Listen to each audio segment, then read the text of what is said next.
All right, we are live. It is Friday, 2 p.m. Eastern Standard Time. Seems like I say that every week, but this is episode 56, and I am so excited to be talking to Jason Pierce today. I have known about Jason for about 11 years. We were on the same gig together. He was playing with Jesse Farrell, Great Country Act, and I was playing with Mark Eakins, and we were opening for Emerson Drive, and I see this rock and roll looking drummer guy from the downbeat. It was like, who is this guy? And people are going, that's Jason Pierce. He's from Toronto. I went, wow. And then he does a drum solo in the middle of a country set. And I think Jason said off camera here that those gigs were a bit of a blur. It's a long time ago too, in the Absolutely. life of a working musician, but he absolutely blew everybody's mind by just playing so great.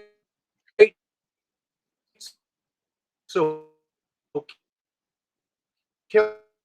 16 and worked with the likes of Justin Bieber, Nick Carter, Paramore, Carly Rae Jepsen, Treble Charger, Jesse Farrell. He's a live and session drummer. Please welcome for episode 56, Mr. Jason Pierce. Thank you, sir.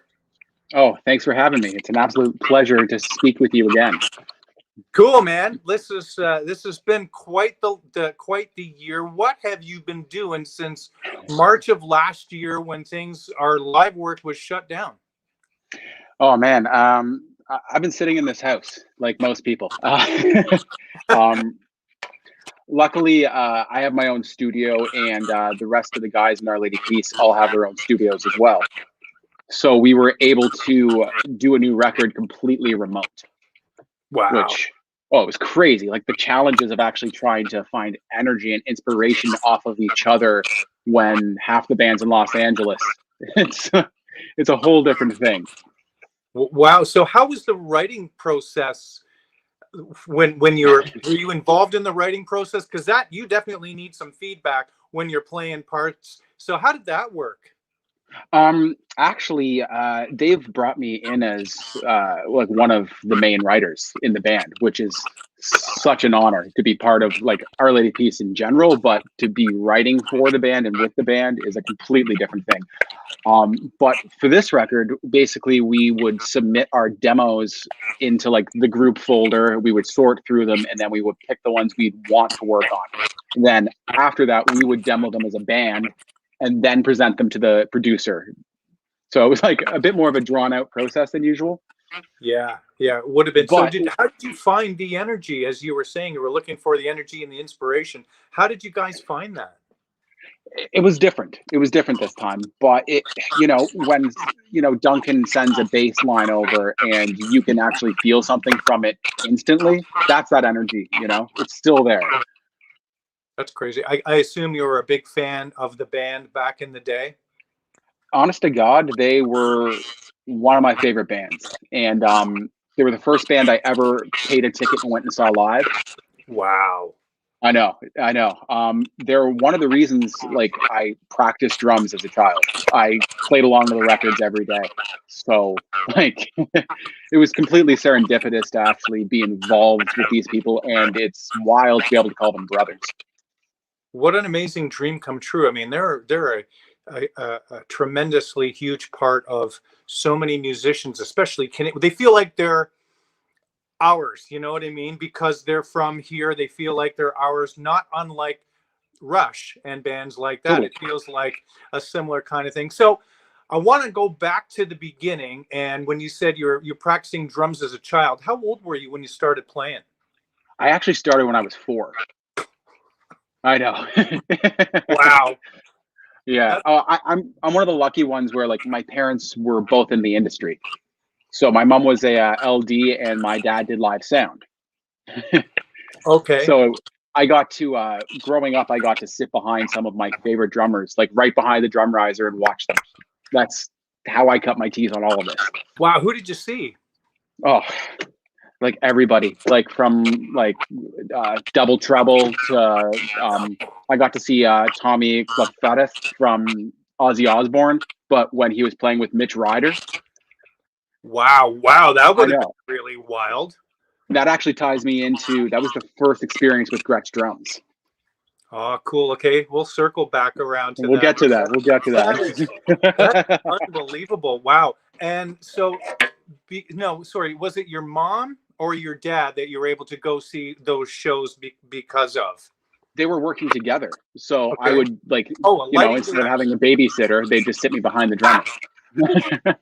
You know, I'm guilty of that too, bringing my son and daughter, especially my son, along, and he's been playing drums since before he was 2 years old, and so he That's amazing. totally loved. And when I remember when he came to see a show backstage, he was, I think, 12, and said, "I'm gonna do this," and he does this. So that's unbelievable. We have people saying hello. We've got Anthony McKelly in the house, fabulous Canadian drummer and great friend. Joey Stelrecht, I'm not sure who that is a friend of yours?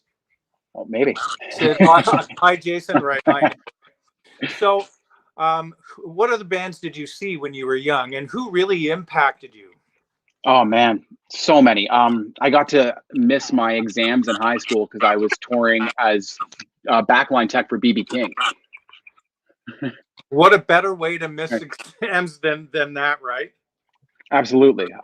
Everyone, like my dad and mom got to work with like Aretha Franklin and who else? Like everyone. It was anyone that came through like the London area when I was growing up. My parents were always working with, and honestly, it gave me a lot of insight into the inner workings of live music.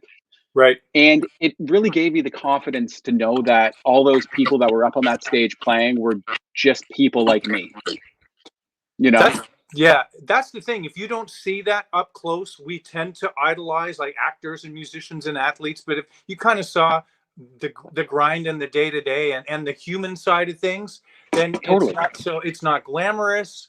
That is phenomenal. I had no No, idea. oh, here's another one. I got to see Pat Benatar with Billy Ashbaugh playing drums, which was ridiculous. I know. He had just finished with, I think he was with NSYNC before that. And like, what a drummer. And as a kid, getting to see that is just like incredible. So what would you practice? Now, did you do any formal lessons, any formal training? No, I didn't. I'm like fully familiar. I knew you were going to say that, and that makes me but it's awesome, right? You know, like that is crazy. So what would you practice? Well, like usual things like rudiments and things like that, but that was more once I was in high school because I actually had a music teacher that showed me things like that. So that is kind of the only formal training I really had would be through the public education system. But before then, it was just playing the records and trying to find the independence between my limbs and kind of understand what independence is without someone telling me, Right. So what did you absorb by seeing these drummers, these great drummers, I'm going back, I'm sorry, live? Because it's a really impactful thing to see somebody play. I didn't know you were supposed to play the hi-hat with your foot when you're on the ride cymbal. Seeing that kind of, so what did you take away from seeing live drummers? Oh man, I don't know, energy, like a confidence thing, probably. Just seeing really great people being bigger than a human, like, because music is bigger than human. It's like a bunch of people's hearts connecting on stage, and it's hard to describe that unless you can actually feel that. You know what I mean? That's so. You said you saw Double Trouble. Yep. That was wild. With Chris Layton on drums. Oh yeah. No, it's crazy. It's absolutely crazy. Where was that? Let's hear a little bit about that, of what you remember. I think that was London Blues Fest. Oh, wow. This would have been back, like, I think I was 16 or 17 at the time. Okay. So I was a little older. I'd already been playing for like 12 years or something at that time. But Right. Now, did you have a chance to chat with these musicians? Or were not all of them. Yeah. Not all of them. Like Tommy Clavfetis, I talked to him a bit because I was actually doing backline teching on that festival he was at. For the Double Trouble one, I think I was like setting up mics and things like that for my parents' company at that point. So I didn't really talk to the artists that much. Plus, I don't think they came in for a sound check. I think they were, just going dry. So Right. Oh, yeah. crazy. Oh, and like Levon Helm too. I grew up with that guy around all the time too, because my parents worked with the band. So I got to he was Uncle Levon. Okay, let's back up a bit. What do you mean they worked with the band? Like they were touring with him, not specifically touring, but like one-offs and things like that. And when I was, I think, 15, I'm pretty sure it was like a Levon Helm project came through that blues festival again. And I got to talk to him there. And my parents were friendly and familiar. And I'm like, how is this possible? This is Levon Helm. I've Right? seen him in person. In fact, my guest Michael Bram from last week plays in the Wait Band and was at Levon's The Farm many times for lots of events. And yeah, so that's really amazing. Just seeing that, man, you've got to experience live. And that's one of the reasons I can't wait for things to start to come back. They are now. And it's exciting that we're booking things. And I'm sure you guys are as well, and things on the calendar, because you can't replace that in person, the feelings that you don't get from recording. Or absolutely. Wow. So what were some of your first bands that you were playing in, or some of the musical situations when you were young? Well, I started playing with people, not just to records, when I was in grade 6 or 7. So I had a punk band that we were actually called Twitch, which was named after a lyric from Our Lady Peace, oddly enough. That's great. Then I had a project with some people in school, and all that stuff, just going through high school. But I didn't really join a successful band until I joined a band from London called The Weeknd, which isn't the pop artist The Weeknd, it's the London band The Weeknd, but we're the ones that own the name The Weeknd. That's why he spells it without the E. Okay. Right? Sorry for those hashtags. Right? No, after the Super Bowl, there was this thing being I'm going to tell my parents or my kids this was The Weeknd. It was a photo of us. I got my pink bangs and all that stuff. That's unbelievable. So where did you guys play with The Weeknd? What kind of gigs were you doing? How long were you in that band? Yeah, I joined that band when I was 19, and I think I was in it for about 2 years. Our first show was the Bovine in Toronto, and we did Call the Office in London, all those clubs and stuff like that.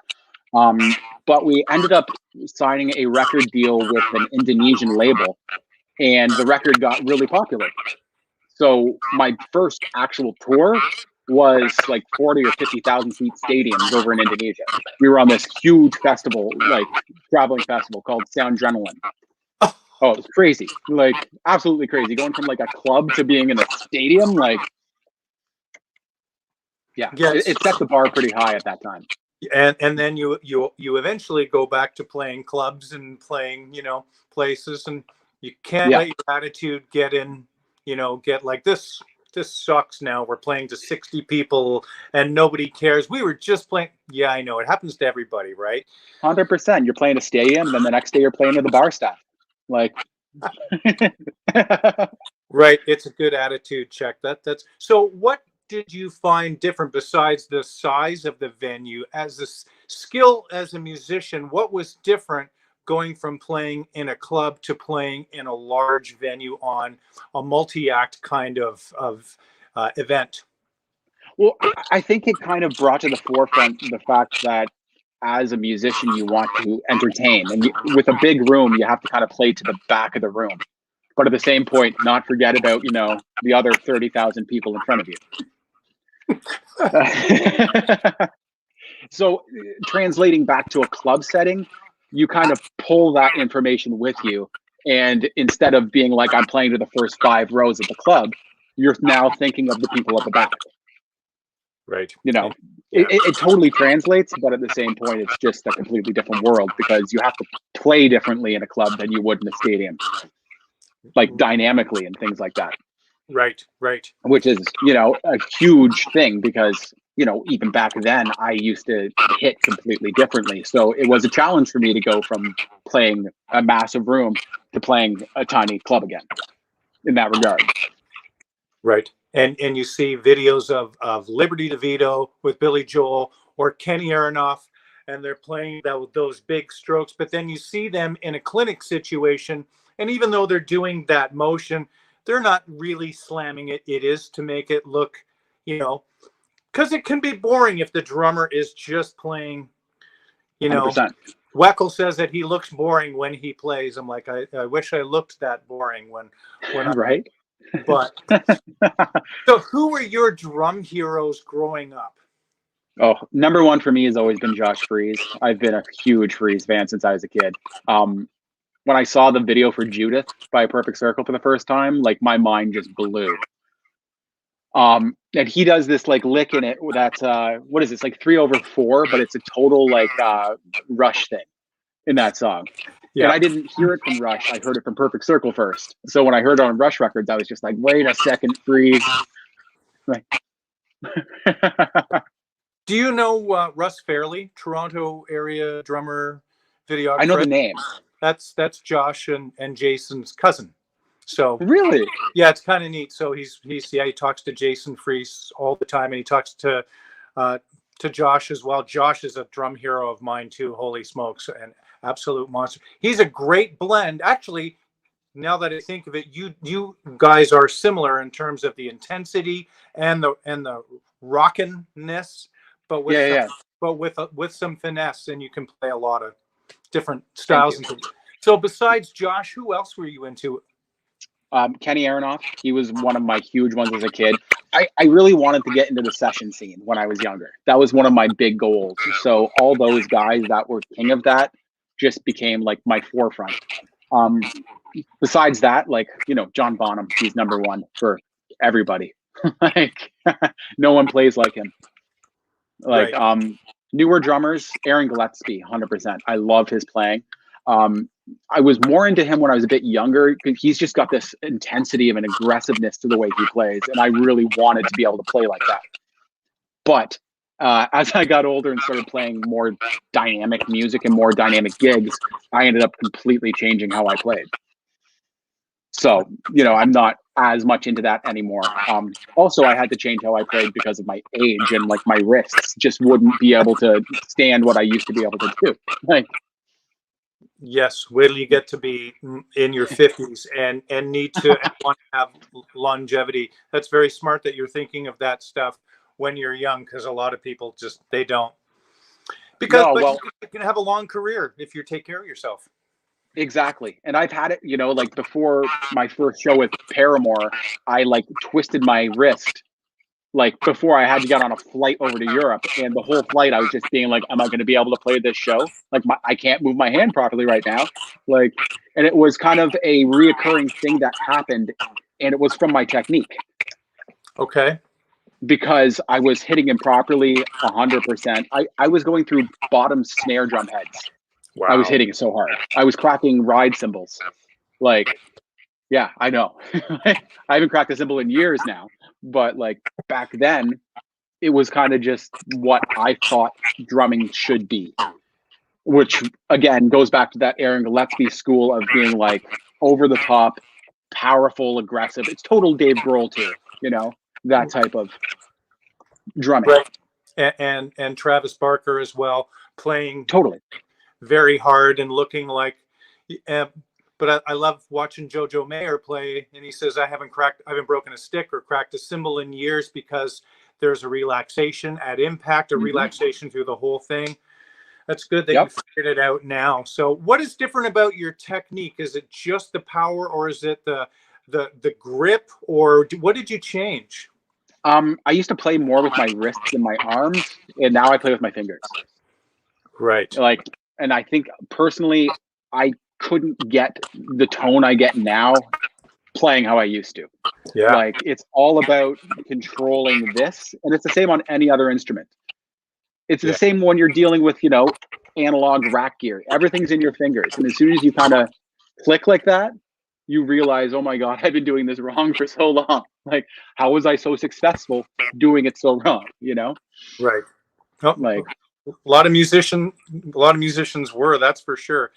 I was going to mention that about, I love watching that clip that thank you for sending that to me as well. And watching you wind up watching the right hand on the floor, Tom, and those pinstripes are totally rad, by the way, on Gretsch. But playing the floor tom, looking like you've got some fingers to play those softer notes, and then that beautiful motion. I watched it several times, and I'm like, I encourage everybody, if you haven't seen Jason play, man, you need to see him in person. But check out the video at least, or probably some Our Lady Peace videos where they can see you. You need a drum cam. If you don't have a drum cam, you need to have, because it's a good education to see, but it's exciting to watch. But you can tell that you're producing a nice big sound. So here we Totally. Go. And honest to God, like Gretsch snare drums are such a dream. I have this ribbon mahogany that I traded another snare drum for, and it's become my go-to on everything. Like, you can tune it low and mushy, or you can bring it up and like loosen your snare wires and just get like the most perfect decay out of it. I don't understand how the snare is this amazing. Wow. What's the depth of it? 6.5.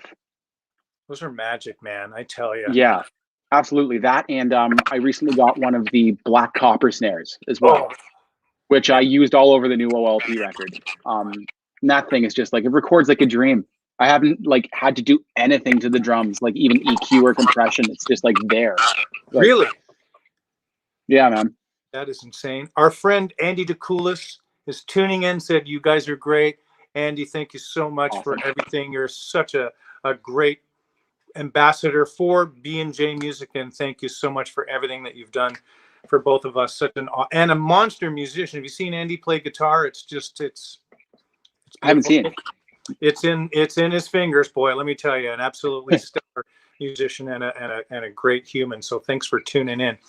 Where did you find this ribbon mahogany? Did you order it through Gretsch? I actually I had some snare drums that I weren't that fond with.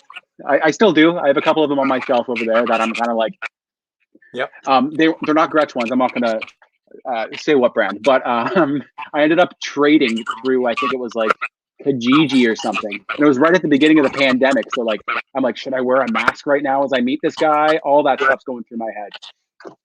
And he traded my snare. I brought it inside, and I'm like, why did he let this go? Like, why? And he was kind of hesitant at the time, and I'm very happy that the deal went down. Start the car. Yeah. Right? Yeah. Just drive. Amazing. Is that what's on the video, or is that the black copper that on the video I saw? Oh, I think on that video it might be my Brooklyn series. Baby, love those. Yeah, they made me a 10 lug with a 6.5 inch depth, because I think they're usually 8 lug. They are. Yeah, but they made me a 10 lug, and the thing tunes up amazing. And yeah, I got that Brooklyn kit for Rain and Chantel's side project called Moonburst Sun, which we've only done a handful of shows with that gig, or with that kit. But it's so great. It's like 20, 12, 14, super simple little like jazz kit. But we played Scotiabank Arena with the Who last year or the year before with it, and it was so good, like so big sounding. You realize what you just said, right? We played Scotiabank Arena with the Who. That is unbelievable in and of itself, man. That's phenomenal. I love success stories. I love good people having success and people that are grateful for that. That is, wow, phenomenal. Absolutely. So can we go back to your early Gretsch exposure? I want to hear that story. Okay, so Tommy Clefetis was playing with Mitch Ryder, and I think it was Sarnia, Ontario, at I'm not quite sure what the festival was, but I was backline teching, and Call Audio from Toronto supplied the backline, and they had this old Gretsch kit that like it looked like it had been like through a fire, like it had been through it. But I set it up, and Tommy sat down, and he was kind of like, "What is this?" And he hit the drums, and his face just lit up. And that was my first experience being like, that's that great Gretsch sound. It actually is a thing. Right. And then that show, like seeing him play that kit through the whole show, like the biggest smile on his face. At one point he broke a stick and it like impaled him a bit, and he just kept going. And I'm just like, of course he's going to play with Ozzy Osbourne one day. Who else is he going to play with at that point? Like, that is unbelievable. But that was your exposure. Absolutely. That was my first experience. The first time I actually played a Gretsch kit would be the Paramore auditions in Nashville. Taylor, the guitarist, had just got a USA custom kit made for him because they had like a deal through the band.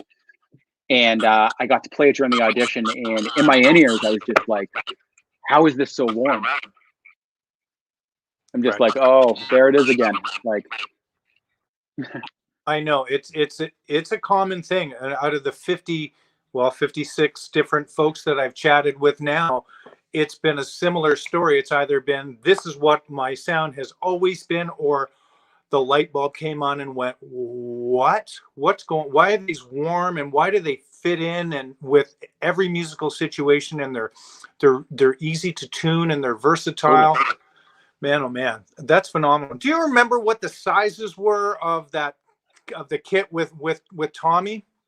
I think it was 22, 12, 16. Ridiculous, right? Sure. 3 drums. Oh yeah, so good, like so good. I wonder if Call Audio has that kit still, you know.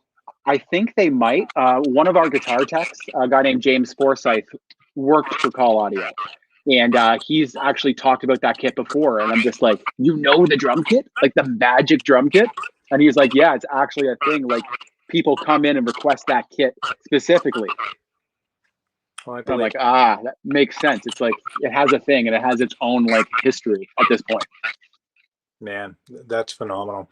Well, it's no wonder you backline companies back in the day, Ross Garfield and Drum Paradise guys, you know, they've got Gretsch kits. It's no wonder that a lot of guys played them in the studio, even though they were endorsing brand Y or whatever else, and they'd play. Or Chad Smith and the famous, he did a clinic. I used to teach a drummer's choice in Brampton, and he did a clinic. Cool. And they were asking him about, and he'd hold the microphone and he said, so I asked Pearl to make a drum set for me because we're doing a new record. I wanted it to sound like the Gretsch kit, but I can't say Gretsch.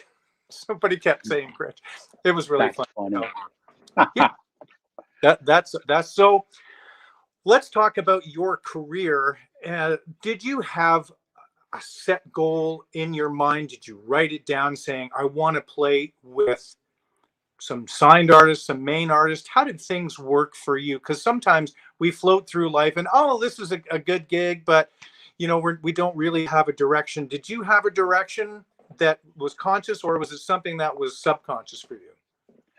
Honestly, I think it all stems from the fact that I'm never satisfied. And like even the first time, like where was I? I was over in Spain and I played like an arena for the first time. And after that show, I remember having a drink with my drum tech, and I'm just like, that was amazing, but I want to do 2 nights there. And that's just how I've always been. It's like, yeah, I've achieved this great thing, but like, what's next? That's great. Always put. Yeah, you know, I think it can be a positive. I also think it can be a negative because it's hard to appreciate things sometimes if you're always downplaying successes you had.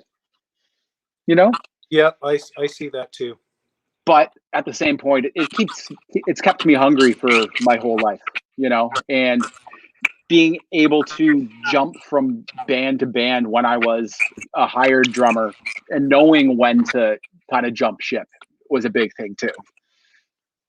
Yeah, that could be a whole talk about just the politics, and sometimes it's a crapshoot. Yeah, not every gig's fun. Like, you know, you never know what the actual inner workings of a band is, or their own politics and drama that go on with it, you know? And there's always something, you know, sometimes it's minor and you can deal with it. Sometimes it's not. So, yeah, totally. So, you know, sometimes you find yourself just hanging in your hotel room alone all the time. And it's like, that's no way to live, you know?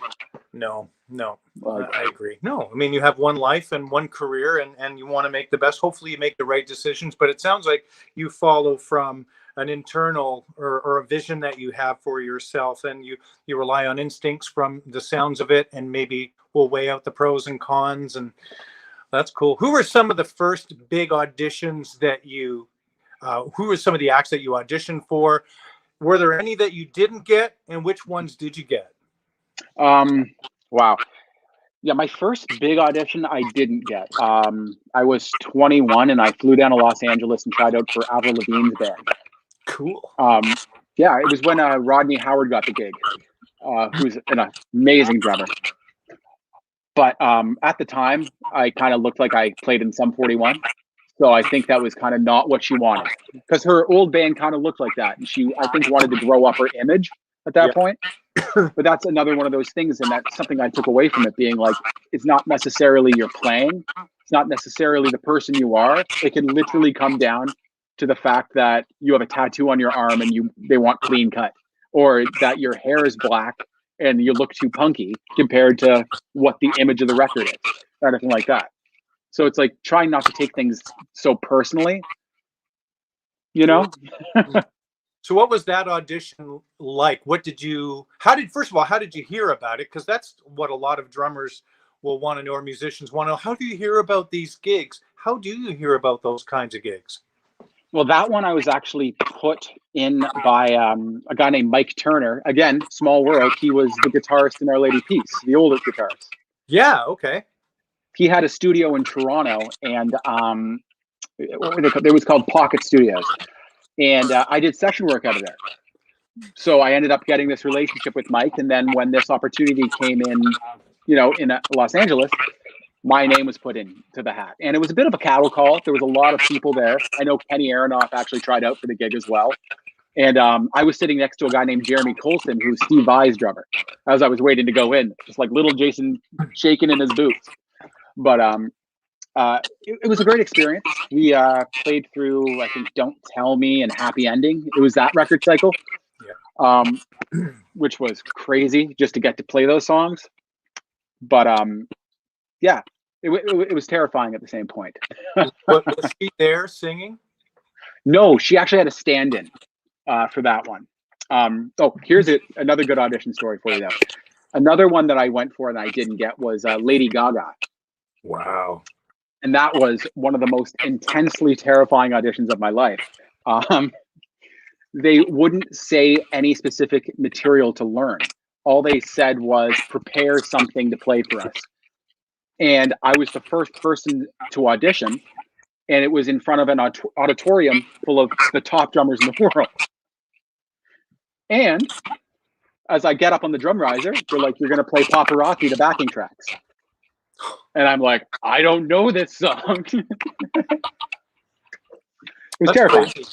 Yeah, that's almost not fair and torturous, right? Well, hindsight, I would come in a lot more prepared. And I am always a lot more prepared because of that situation. I would come in knowing her entire catalog. Now, if I wanted that gig, that's what I would do. And that's what anybody should do if they want to be taken seriously, But at the time, I was still young and, I'm learning how to do everything still.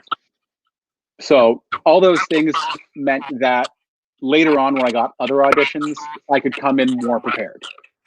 That's great. That's great advice. And that's 100% true. If you do want a gig, it believe me, all that work up front could definitely pay off. And if you don't get that gig, something else is going to happen because you've shown that you're willing to do the work and that you're committed. So totally. And you never know who you're going to meet at that audition that is going to end up in one of these other camps that you're going to bump into in 2 or 3 years. And word of mouth travels. It's like, he didn't get the gig, but man, he's killer. You should call this guy because he was great and a good person too. So exactly. It's like your image might not fit here, but it fits in 100 other places. So it's like, if you keep trying, there's going to be success. If you give up, then there's no chance of success, Yeah. You won't be denied if you just keep at it. And that's great. Had you played with tracks before? I assume you had played with tracks before. Yeah, I'm trying to think who I just finished playing with at that point. I was playing with an artist named Shiloh, who was a Universal artist. And we did like the Much Music Video Awards and stuff like that. So that gig was like pretty heavy track. But that gig's with a guy named Dan Cantor. He was the guitarist. Yeah. And he was the guitarist for Justin Bieber. So it's that small world thing that I was talking about. That's neat. And he's exactly the reason I got into the Bieber camp. He was the MD. So he was putting all that together, and like he had his little group of people, and luckily I was one of them. That's neat. And how old were you when you played with Justin Bieber? Oh, frick. 23, maybe 24, maybe. Was there an audition, or did he just Dan just put a band together and? Dan just put the band together. That was like one of the, I know, only big gigs I've had where it's like I didn't even have to try out for it. It was just there. Like, Wow. What was that? yeah. What was the whole Bieber experience like? Was it crazy? Did you rehearse with him a lot, or was it the band, or what was the dynamic like? Rehearsed a bit, but he was real young still. So it was kind of like, I'm trying to remember. I think we were doing like a debut of the song Baby. And I got an email the night before with like tracks, but the vocals were pulled out of it because it wasn't released yet. So it was like, you got to learn this song. We're going to play it on TV tomorrow. And you're just got to try to piece together being like, this sounds like a chorus. This has to be the chorus. Like trying to make a chart kind of blind at that point. Oh. But he was amazing. He was a really sweet kid, talented, and like he was really down to earth and like was just a good person when I was working with him. I've heard that from numerous people. Jay Riel, who is from used to do his Justin's Christmas records and stuff, says he's just a terrific dude. And yeah, everybody that I know that have had interactions with him, worked with him, said he was great to work with and super talented. Right? He kind of gets ragged on a little bit about, but I think he's a talented dude. And absolutely, he wouldn't be where he is right now if he wasn't. Like, people see through. Right. I think he sings great. Like I've never seen him live, but I think that he sounds like he would stay in tune. So how many shows would you say that you did with the Beebs? I only did a couple with him. I was supposed to go out and do that whole My World tour, and then I got pulled off at the last second because they ended up going with a different direction for the band. I think they wanted like more of like an urban type band instead of, the young tattooed guy. What a drag now, like, because you tell everybody I'm playing with Justin Bieber, we're going to be going out on the road, and then that stuff happens. Oh, it totally does. What did you do after that then? Oh man, what was after Bieber? I think I ended up working at that point a bit with Carly Rae Jepsen before Call Me Maybe came out. She had just finished Canadian Idol. So we did a bunch of dates with Mariana's Trench around Canada. And what was after that? After that, I was hired by a band called Desperate Union, and we did run through the States with Soulfly, that metal band, wow. Max Cavalera. Oh, it was crazy. We were just doing like House of Blues and stuff like that. But directly from that tour, I flew and auditioned like for Paramore. So that kind of like led right into that era of my life. That's unbelievable. Was Paramore feel like more home to you, or was it just another kind of a gig that you really, really dug and everything, but was the music a little bit more up your alley? Yeah, I loved playing that music. Going into the audition, my ringtone was the only exception when my wife called me. I had to like put it on silent, being like, I hope they don't hear the fact that I have one of their songs as my ringtone. I know. I'm that guy. But yeah, their music was great, and they didn't play with tracks or anything like that. Everyone played to click, but it was like just, if you want tambourine, then the auxiliary guy is going to play the tambourine part. Nothing in the box. It was all like organic, which was the first time I was on a big gig where it wasn't structured to a grid. Right. Like, so you had a lot more freedom, and they would do like interludes in songs where you would drop out and you had no idea how long it was going to be. And you're like, I'd be watching Haley waiting for like that vocal cue, being like, I know she's going to say this and I can count in the next part. So it was a lot more free form that way than a lot of other gigs. That's unbelievable. Again, more things that a lot of folks may not know is a lot of times you're not super rehearsed. A lot of times it's under rehearsed. Sometimes it's like, we'll just take it out and watch, we'll play, just keep your eyes and ears open. That happens sometimes, with certain bands. Sometimes no, it's a show and it's to a video and all that stuff. And that's fun too, but it's really neat to take it out. Do people ask you in those bands to take solos? Because you play such great stuff, man. Like, Thank you. do people asking you to solo because they knew you could? Not often, honestly. I do a solo with Our Lady Peace during a song called Not Enough. But we play that song maybe one every 10 shows. And Oh it's always wow. kind of like one of those ad lib things where like we're backstage going to come out for an encore and Rain's like, we're doing Not Enough. And I'm like, oh, guess I'm doing a drum solo tonight. Like, you're already taxed. You've already been playing for an hour and a half. You're sweating and you're like, okay, I'm going to be able to do this. Like, I can make it through this. Do you have a stock kind of drum solo, or do you have forms in your head? How does that work for you? I like to get an idea of a rough layout of what I'm going to do. I just don't feel like it's very musical if I don't, Right. because everything has to have peaks and valleys and, dynamics to it. And if you don't have that, it ends up just kind of falling flat. So not a fully formed solo, but definitely markers of where I want to go with things. Yeah. That way you definitely, if you're not feeling it that night, you have something to latch on to, and you can get through it and make it happen. Because otherwise, if you just play from your heart, sometimes it's like, Hey, yeah. some people are great like that. Although I've never talked to one of the great drummers that do drum solos. I've never had a conversation with them before to see if they're doing the same thing as me. So like from my perspective, watching them, a lot of these guys, I'm just like, it seems like it's just a language that's flowing out of them. And it wouldn't even matter if they had postmarks. Like, Right. Like Jack DeJohnette, that comes to mind. Jack just plays so beautifully musical. Do you play other instruments as well? Yeah, I play guitar, bass, keys. I sing. Yeah. Well, it was a big part of becoming a better drummer for me was understanding all the other palettes. Yeah. I'm not the best guitarist or anything like that, but like I can hold my own and I can write a song. And I think at the end of the day, being able to translate your ideas is what it's all about in any instrument. And I feel like that's what practice is about. It's about training your hands and your mind to be able to not think. Because as soon as you think, that's when you clam. Like, I'm sure you know that too. Like, yeah, as soon as you're in your head or you're thinking, it's just got to be, it's just got to come out. So, absolutely. Do you recommend to all drummers that don't play another instrument that they should learn a melodic instrument? Yeah, I honestly feel like piano was a big one for me. And I feel like it's such a relatable instrument to a drummer because you're using your limbs and you have to kind of learn the independence. Chantal Krediotzik actually said this to me before, being like, I feel like our brains are very similar because it's just it's still rhythmic and it's still, like I said, the limbs. So once you master that and understand the differences, I feel like it's so relatable. Yeah. Yeah.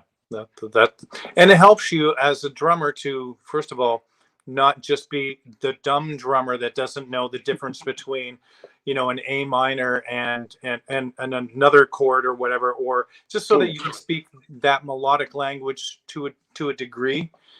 And sometimes we have musical ideas in our heads too that where we can sing it but we can't play it. So I think it's important too that you can just talk the same language as everybody in the band. And of course, we should have probably the strongest rhythmic knowledge and ability in the band. As being drummers, that's our domain. But it's a nice marriage.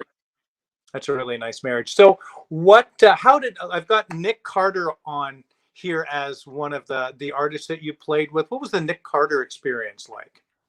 Oh, that was crazy. Again, that was through Dan Cantor. He put that band together as well. Wow. It was like small world again.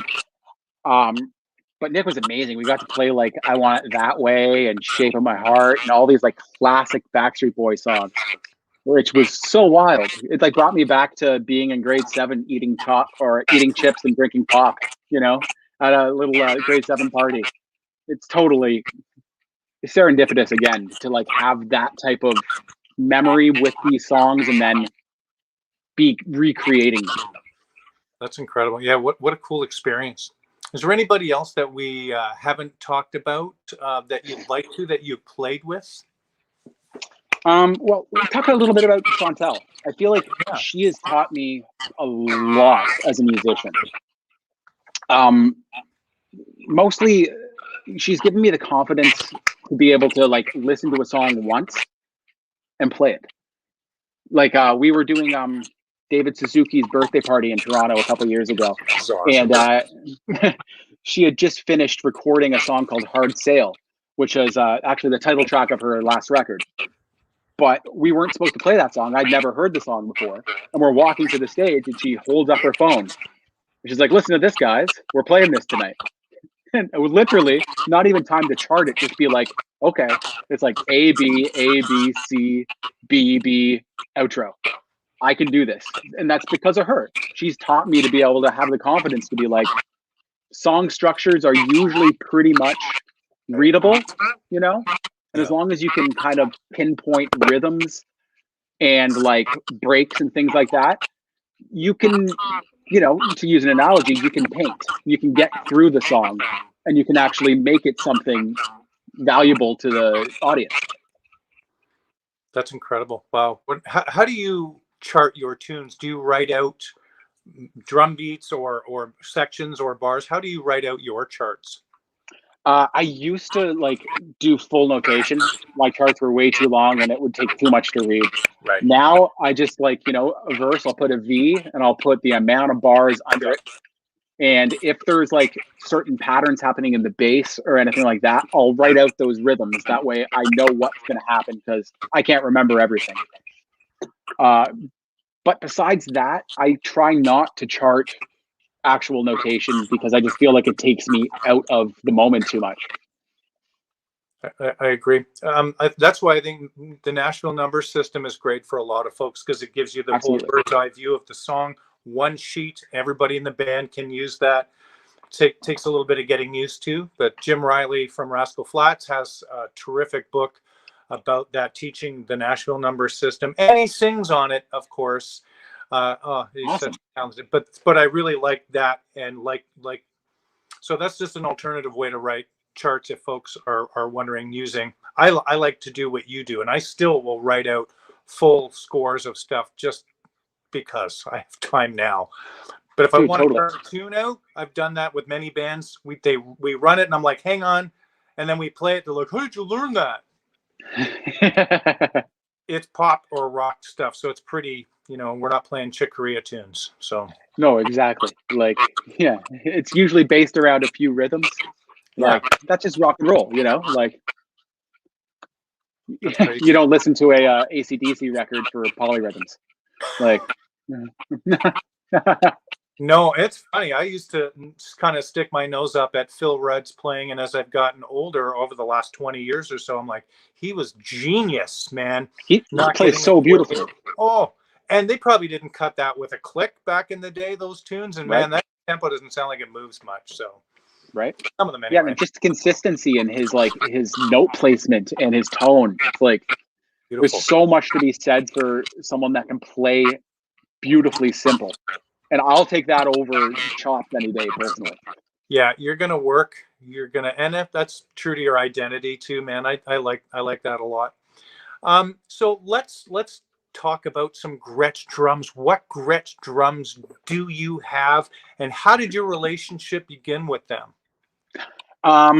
First off, my Gretsch drums that I own. I took delivery of a broadcaster kit right before the pandemic lockdown happened, which was so amazing, but at the same point, I had a very young child, so I couldn't play the drums in the house when he was in the house.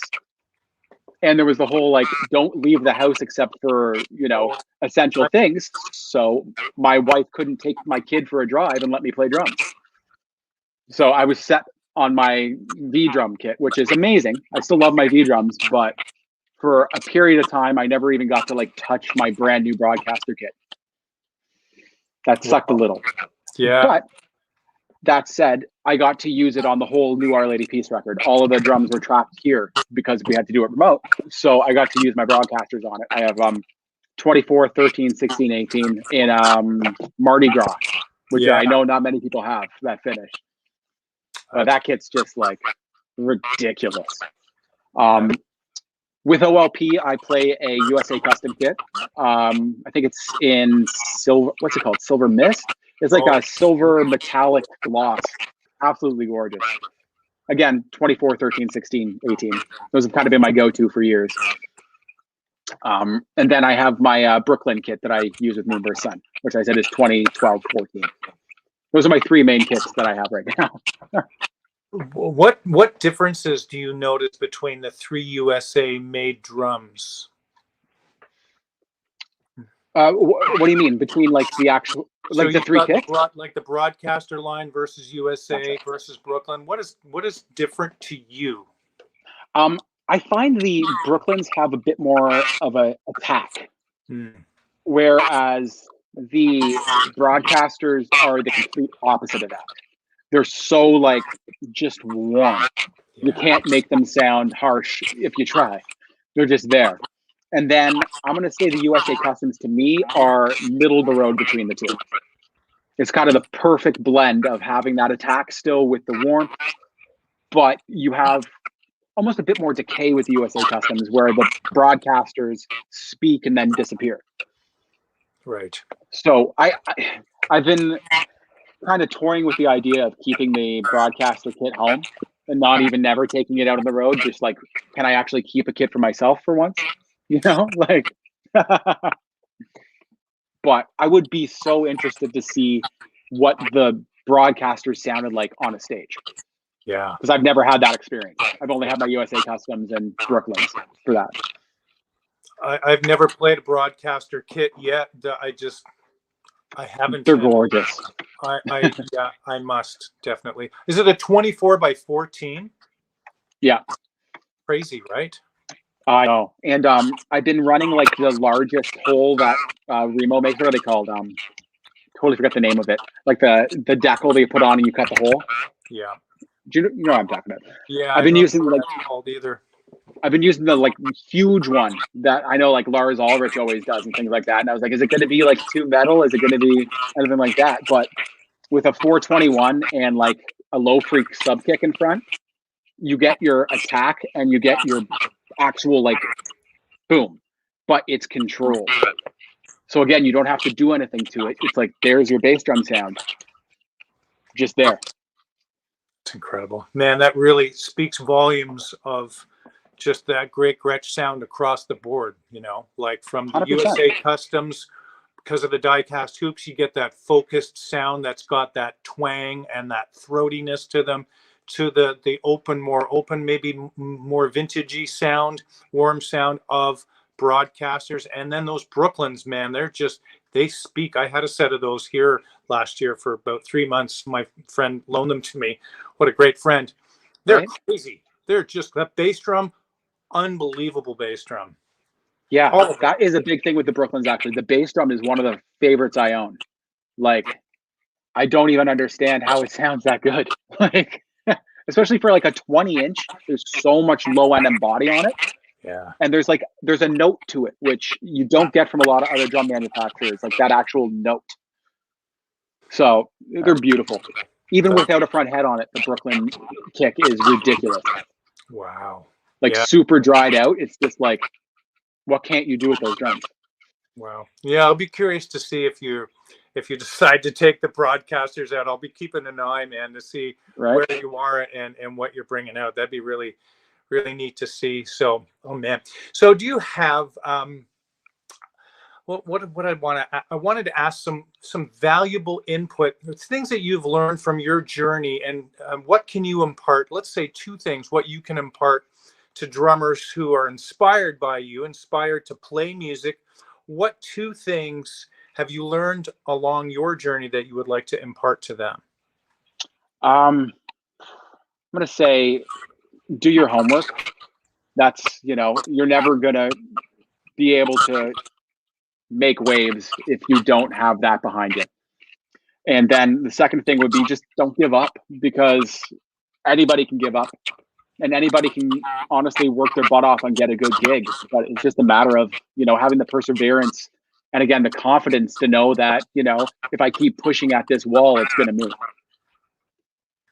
That's fabulous. That's amazing. So what lies ahead for you this year? Do you have any live dates with OLP? What's happening, and what other acts do you have lined up? I'm just playing with OLP now. I'm an actual full member of the band. So since that happened, I came in as a session guy or a hired guy with them back in 2014, and I spent 2 years with the band before I became a member. Wow.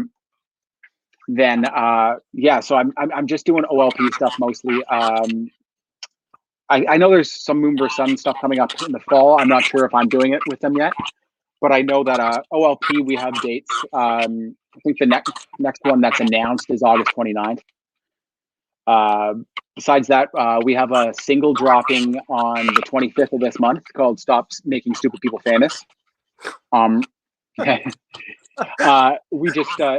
We shot a video for that in Los Angeles 3 weeks ago. I just finished my quarantine and everything again. I'm allowed to leave the house. Yeah. Besides that, we have the record dropping Spiritual Machines 2 sometime later summer. And yeah, we'll be out working. That's fantastic. Yeah, nice to see that that's on the horizon. Yeah. And man, I hope to see you play in person again. It was I remember 11 years ago, when you see certain musicians play and they impact you, it was a really good time for me to watch you play. Although I'm not going to lie to you, we had finished our set, thank goodness, and then you were up, and I'm glad that I kind of went up first because when you see either a great drummer will inspire you or scare you to death. So, but it's like you never want to have to follow the Deftones, right? Or Josh Freese. Oh, dude, he was I replaced him on the Paramore gig. He was the drummer before me on that one. I know. His name was still on the belt pack. I was like shaking, holding it. I'm like, oh. Yeah. That's awesome. Well, I wish you all the best, and thank you so much for being so great, for getting everything set up and being so professional and such a great, inspiring, and Gretsch artist. So thanks so much for being here today. It was my pleasure. Oh, my pleasure to speak with you, man. And I wish you the best luck with this. I think it's a great thing to have Gretsch artists talking with you and like getting to actually pick the brain of artists instead of, just seeing their image. It goes so much further. Yeah, I like hearing all of the stories, and I know a lot of other drummers out there really dig hearing everybody else's perspective and stories and share the love for everything Gretsch. So everybody take care. We will see you next week for episode 57. Everybody, bye-bye. See you later.